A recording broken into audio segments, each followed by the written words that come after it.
Bismillahirrahmanirrahim. Alhamdulillah, salatu wassalamu ala Rasulullah wa ba'd. Dalam kata orang-orang, hidup itu pilihan. Ya, memang hidup itu pilihan. Kita mau pilih kebaikan atau hal-hal yang baik, atau keburukan atau hal-hal yang buruk. Karena antara hal yang baik dengan yang buruk itu tidak akan pernah sama. Sampai kapanpun, antara hak dan batil itu tidak akan pernah sama dan bersatu. Selalu ada pertentangan. Pun dengan hal-hal yang baik dan hal-hal yang buruk. Sebagai contoh, Al-Quran berbicara tentang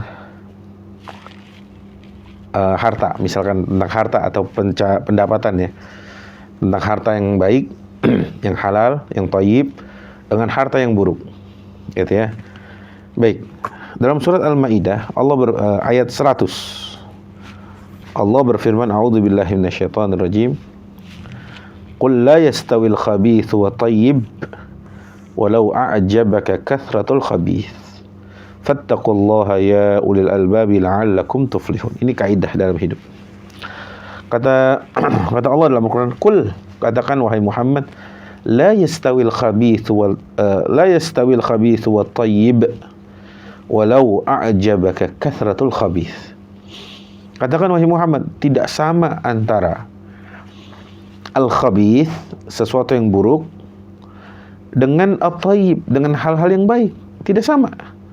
Sekalipun walau a'jabaka kathratul khabith, sekalipun yang buruk itu membuatmu kagum, heran, terheran-heran, takjub.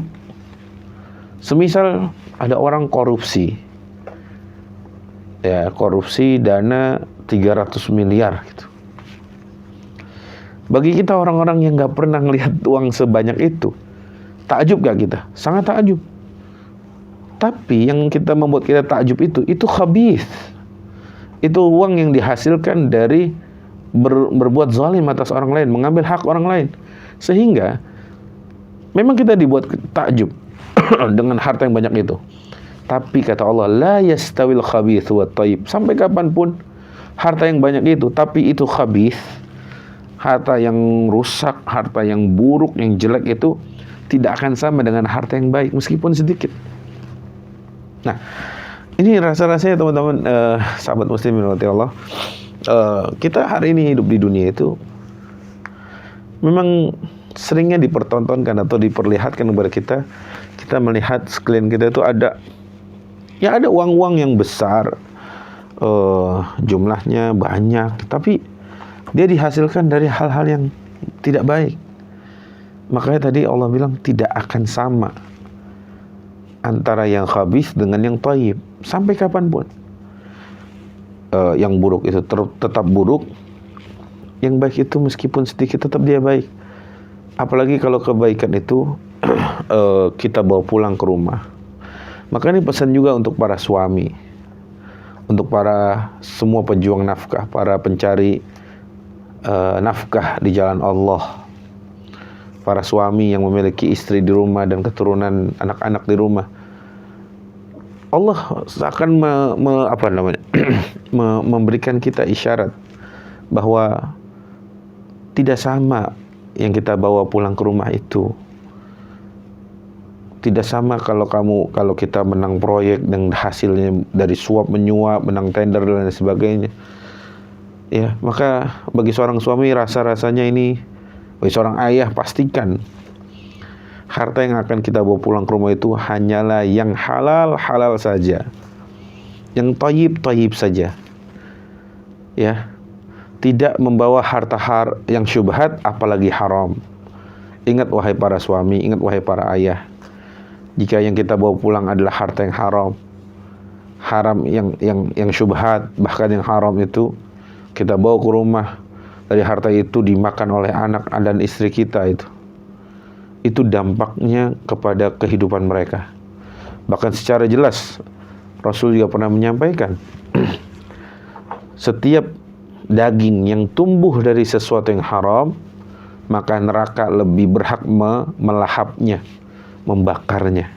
Nauzubillah. Bukankah kita menginginkan kesolehan untuk istri dan anak-anak kita?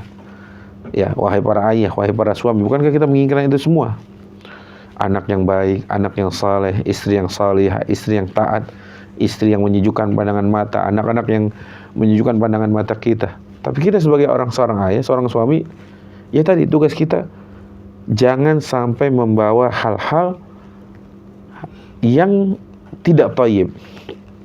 Jangan sampai kita membawa pulang harta yang khabith, nafkah yang khabith, baik itu cara mendapatkannya atau baik itu secara zatnya khabith. Karena Allah yang mengatakan tidak akan sama, la yastawil khabith wat thayyib walau a'jabaka kathratul khabith. Bagaimana kita diminta oleh Allah untuk mencukupkan diri dengan halal-halal saja, sebagaimana Nabi mengajari kita satu doa, Allahumma kfini bihalalika an haramik wa aghnini bifadlika amman siwak. Ya Allah, cukupkan bagiku yang halal-halal saja dari yang banyak yang haram itu. Ya. Wa aghnini bifadlika amman siwak, dan buatlah aku cukup dengan apa yang kau berikan kepadaku, karunia yang kau berikan kepadaku, dari aku meminta kepada selainmu ya Allah.